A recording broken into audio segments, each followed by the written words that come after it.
ನಮ್ಮ IAS ಅಧಿಕಾರಿಗಳಿದ್ದಾರೆ. IAS ಅಧಿಕಾರಿಗಳು, ನಮ್ಮ ದಲಿತ IAS ಅಧಿಕಾರಿಗಳ ಮದುವೆಯಾಗಿರೋರು ಯಾರು?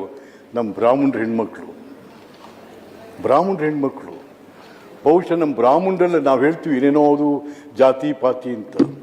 ಬಹುಶಃ ಬ್ರಾಹ್ಮಣರಲ್ಲಿರ್ತಕ್ಕಂಥ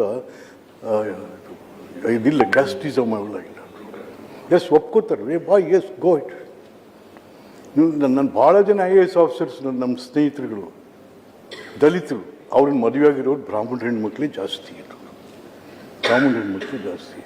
ಹಾಗಾಗಿ ಹಲವಾರು ವಿಚಾರಗಳಲ್ಲಿ ಅದು ನಾವು ಒಪ್ಕೊಳ್ಳುವಂಥದ್ದನ್ನು ಕೂಡ. ಏಕೆಂದರೆ ಪ್ರೀತಿ ಪ್ರೇಮ ಅದೇನು ಹುಡುಗಾಟಿಕೆ ಇಲ್ಲ, ಅದನ್ನು ಅನುಭವಿಸಿದವ್ರಿಗೆ ಗೊತ್ತದು. ಪ್ರೀತಿ ಪ್ರೇಮ ಅದು ಎಲ್ಲ ಗೋಡೆಗಳನ್ನು ಒಡೆದು ಹೋಗಿರ್ತಕ್ಕಂಥದ್ದು ಪ್ರೀತಿ ಪ್ರೇಮ. ಅದನ್ನು ನಿಯಂತ್ರಿಸೋದಕ್ಕೂ ಕೂಡ ಯಾರ ಕೈಲೂ ಆಗಲ್ಲ.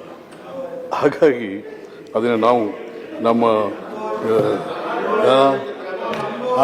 ತಮ್ಮ ಅನುಭವದ ಯಾವ್ದಾರ ಹೇಳ್ಬೇಕಂತೆ ಸರ್. ತಮ್ಮ ಅನುಭವನ ಯಾವ್ದಾರ ಒಂದು ಹೇಳಿ ಅಂತ ಕೇಳ್ತಾವ್ರ ಸರ್. ಅದು ಯಾವ್ದಾರ ಒಂದು ನಿಜವಾದ ಪ್ರೀತಿಯನ್ನ ಅನುಭವಿಸ್ಬೇಕು, ಅನುಭವವನ್ನು ಹೇಳಕ್ಕಾಗಲ್ಲ. ಹೇಳೋದು ಅದು ನೈಜ ಪ್ರೀತಿ ಆಗಲ್ಲ, ಅದು ಅನುಭವಿಸೋದು ಮಾತ್ರ ಪ್ರೀತಿ. ಅವರು ಹೇಳೋದ ರವಿ ಅವರೇ ಪುಸ್ತಕದಲ್ಲೇ ದಾಖಲು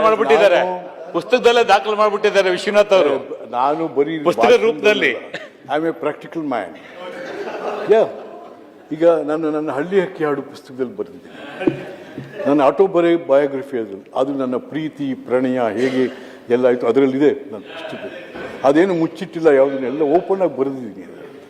ಸೊ ಹಾಗಾಗಿ ಇದು ಇವತ್ತು ತಂದಿರ್ತಕ್ಕಂಥದ್ದು ನಾವು ಭಾಳ ಇದನ್ನು ಸ್ವಾಗತ ಮಾಡ್ತಾ, ಇಂಪ್ಲಿಮೆಂಟೇಷನಲ್ಲಿ ಆದರೂ ಮತ್ತೆ ಅದಕ್ಕೆ ಈ ಪೋಕ್ಸೋದು ಕೂಡ ಲಾ ಮಿನಿಸ್ಟರ್ ತಾವಿದ್ದೀರಾ, ಪೋಕ್ಸೋ ಭಾಳ ವೀಕ್ ಆಗ್ತಾ ಇದೆ. It is a strong law in Indian law. It's a very strong law. 17 ವರ್ಷದ ಹೆಣ್ಣು ಮಕ್ಕಳನ್ನ ಹೇಗೆ ಹಾಳು ಮಾಡಿದವ್ರನ್ನ ಮರಣದಂಡನೆ. I was in the committee when I was the member of parliament. ಅದನ್ನು ಹೇಗೆ ವೀಕ್ ಮಾಡ್ತಾ ಇದ್ದೀವಿ ನೀವು ಅದ್ರ ಬಗ್ಗೆನೂ ಕೂಡ ಗಮನ ಹರಿಸಬೇಕು ಅಂತಕ್ಕಂಥದ್ದನ್ನು ನಾನು ಈ ಸಂದರ್ಭದಲ್ಲಿ ಮತ್ತೊಮ್ಮೆ ಸರ್ಕಾರಕ್ಕೆ, ಕಾನೂನು ಮಂತ್ರಿಗಳಿಗೆ ಇಂಥ ಸಮಾಜಕ್ಕೆ ಬೇಕಾದಂಥ ವಿಧೇಯಕವನ್ನು ಇವತ್ತು ತಂದಿರತಕ್ಕಂಥದ್ದು ಅತ್ಯಂತ ಅಭಿಮಾನದಿಂದ ನಾನು ಸ್ವಾಗತ ಮಾಡ್ತಾ ಇದ್ದೀನಿ.